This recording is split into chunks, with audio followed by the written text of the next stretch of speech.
तो दोस्तों इस कहानी की शुरुआत होती है 2 अक्टूबर 1869 से, जब गुजरात के पोरबंदर शहर में महात्मा गांधी जी का जन्म हुआ। उनके पिता का नाम करमचंद गांधी और माँ का नाम पुतलीबाई था।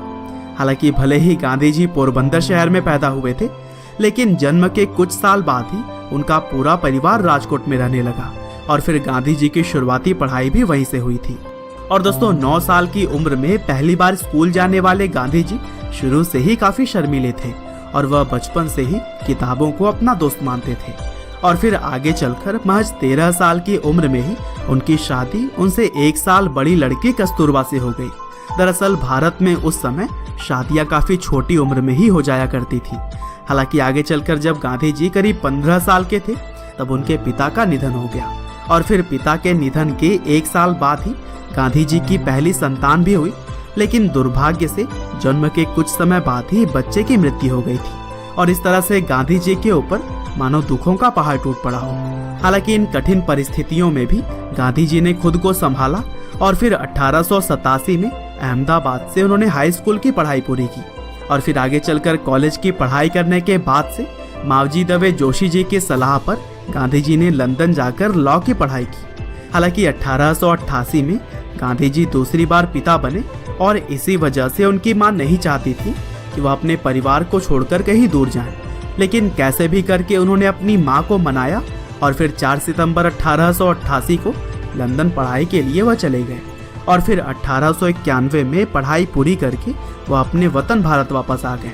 हालांकि विदेश में पढ़ाई करने के बावजूद भी भारत आने पर उन्हें नौकरी के लिए काफी भागा दौड़ी करनी पड़ी और फिर 1893 में दादा अब्दुल्ला एंड कंपनी नाम के एक भारतीय कंपनी में उन्हें नौकरी मिली।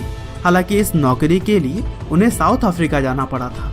और दोस्तों साउथ अफ्रीका में बिताए गए साल गांधी जी के जीवन के सबसे कठिन समय में से एक था, क्योंकि वहां पर उन्हें भेदभाव का काफी सामना करना पड़ा।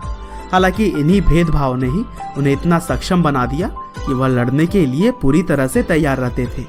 और दोस्तों यूं तो गांधी जी को सिर्फ 1 साल के लिए ही साउथ अफ्रीका भेजा गया था, लेकिन वहां रह रहे भारतीयों और आम लोगों के हक के लिए वह अगले 20 साल तक लड़ते रहे और इसी दौरान उन्होंने नटाल इंडियन कांग्रेस की स्थापना की थी। और दोस्तों अफ्रीका में रहते हुए गांधी जी ने एक निडर सिविल राइट्स एक्टिविस्ट के रूप में खुद की पहचान बना ली थी और फिर गोपाल कृष्ण गोखले, जो कि इंडियन नेशनल कांग्रेस के एक सीनियर लीडर थे, उन्होंने गांधी जी से भारत वापस आकर अपने देश को आजाद करवाने के लिए लोगों की मदद करने की बात कही। और फिर इस तरह से 1915 में गांधी जी भारत वापस आ गए और फिर यहाँ आकर उन्होंने इंडियन नेशनल कांग्रेस ज्वाइन करके भारत की आज़ादी में अपना सहयोग शुरू कर दिया। और दोस्तों भारत के अंदर महज कुछ सालों में ही वह लोगों के चहेते बन गए और फिर अहिंसा के मार्ग पर चलते हुए उन्होंने भारत के लोगों में एकता की गांठ बांध दी। यहाँ तक कि उन्होंने अलग अलग धर्म और जात के लोगों को भी एक साथ लाने का काम किया। और दोस्तों 1922 में गांधी जी ने असहयोग आंदोलन चलाया, जिसके तहत अंग्रेजी चीजों का इस्तेमाल भारतीय लोगों ने लगभग बंद ही कर दिया था। और फिर जब यह आंदोलन काफी सफल साबित हो रहा था तब महात्मा गांधी को 1922 में 2 सालों के लिए जेल भेज दिया गया। हालांकि गांधी जी के जेल जाने पर लोगों के अंदर और भी गुस्सा आ गया, जिसकी वजह से पूरा भारत अब एक होने लगा था। और फिर इसी कड़ी में ही मार्च 1930 में दांडी यात्रा को भी अंजाम दिया गया, जिसमें कि 60,000 लोगों की गिरफ्तारी हुई।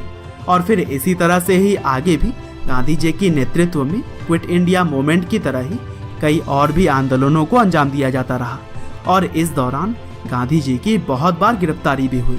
लेकिन दोस्तों महात्मा गांधी के द्वारा लगाई गई चिंगारी अब लोगों के भीतर आग बनकर जलने लगी थी और यही वजह थी कि गांधी जी के साथ साथ बाकी क्रांतिकारियों ने मिलकर 1947 में देश को आज़ाद कराने में अहम रोल अदा किया और फिर 15 अगस्त 1947 को हमारा भारत देश आज़ाद हो गया।